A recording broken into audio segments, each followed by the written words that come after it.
Well, right now, the civil war in Syria is coming closer to the regime as the prime minister narrowly escapes an assassination attempt. It happened when a car bomb went off near his convoy, so some high-level officials in the Assad government continue to be targeted. This as President Obama faces new calls to get tough on Syria after the U.S. intelligence community finds some evidence the government there used chemical weapons against its own people. This after the president warned the Assad regime that doing so would actually cross a red line, triggering some kind of non-specific U.S. intervention. Here's House Intelligence Committee Chairman Mike Rogers.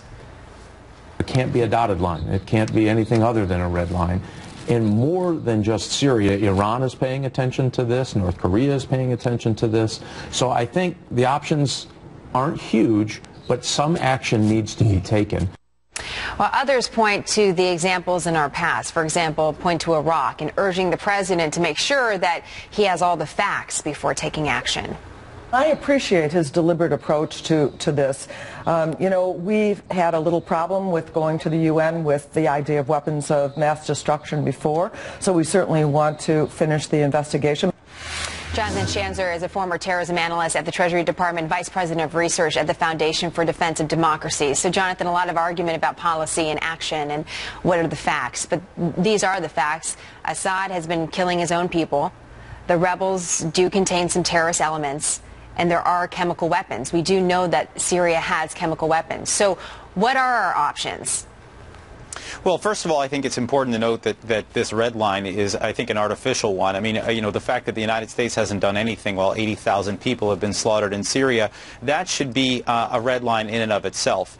But, you know, now when you take a look at these chemical weapons, the fact that there are these al-Qaeda elements near them, Hezbollah elements near them, the concern is not just that they might be deployed in Syria, but also that they might fall into the wrong hands and potentially even be used against the United States. And so, you know, I think that this begs for some amount of U.S. intervention in Syria. I know there's a lot of concern about putting boots on the ground. There's a lot of concern about needing to shore up facts before moving forward. These are the lessons we learned in Iraq, of course. But there are some other steps that can be taken, deploying special forces, providing a safe haven, a no-fly zone. These are some of the tools available to the U.S. government, and I see a very reticent White House at this moment. So to your point, you know, we certainly do not want chemical weapons of any type being used against our own people. As Senator Graham pointed out, Boston, the terror attack was a horrible terror attack. But if chemical weapons were used in a type of scenario like that, it could have been even worse. So how would some of the options, like a no-fly zone, for example, prevent that from eventually happening, that terrorists get chemical weapons and somehow use it against us? Well, to be sure, a no-fly zone or a safe haven will not stop chemical weapons from falling into the wrong hands and potentially being deployed here in the United States. What I think the broader goal here is to try to end this conflict in Syria. In other words, to have Bashar al-Assad fall, to try to bring some stability to Syria so that we can get our hands on those weapons of mass destruction and to make sure that they're not just floating around out there and could potentially fall into the hands of Hezbollah or Jabhat al-Nusra or other elements like those who might think about deploying them against the United States. So it's been 2 years, and Bashar al-Assad still stands, and there's no indication that he's actually getting weaker. So what is the key, if that is the end goal, Jonathan, which is regime change, which the White House has talked about, what is the key now 2 years in to having that happen?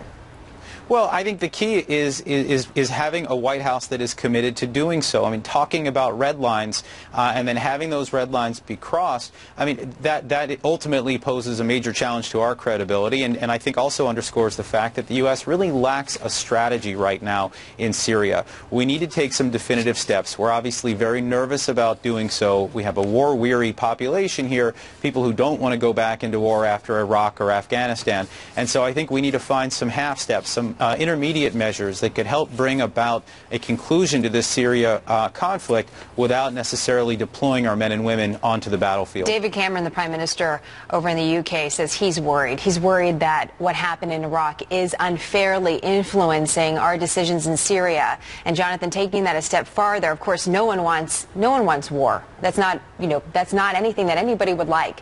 But is our lack of action, in your estimate, setting up a scenario where we will eventually have to go back to war in the Middle East?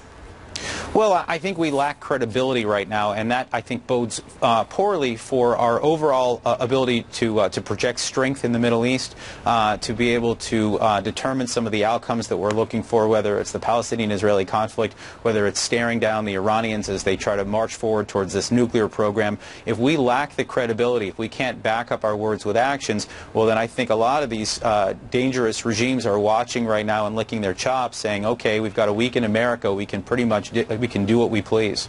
It'll be interesting a week. You think we have, I mean, we need action. In your estimate, Jonathan, you think now. We can't let this go another week, another month, another... Yeah, I mean, I would say this, that we've been needing action for a very long time. I mean, 80,000 people killed, more than 1 million people, refugees from this conflict. We should have stepped in a long time ago. Our policy has been one of ambivalence. I think the United States has just not wanted to get involved, and so we've contracted out this conflict to, for example, the Turks who've been working with the opposition, the Qataris who've been financing the opposition, and even the Israelis who reportedly may have even gotten involved and targeted a couple of chemical weapon sites over the weekend. And so what we've done is we've allowed other actors to step in on our behalf. We should be doing something, whether that's galvanizing NATO support, getting the international community to take steps, or doing it ourselves. We need to do something to bring about a quicker end to this conflict. Well, it's a good point to end on. Just because we're not there doesn't mean no one's there. We have to remind ourselves of that. Jonathan, thank you. Appreciate it as always. My pleasure.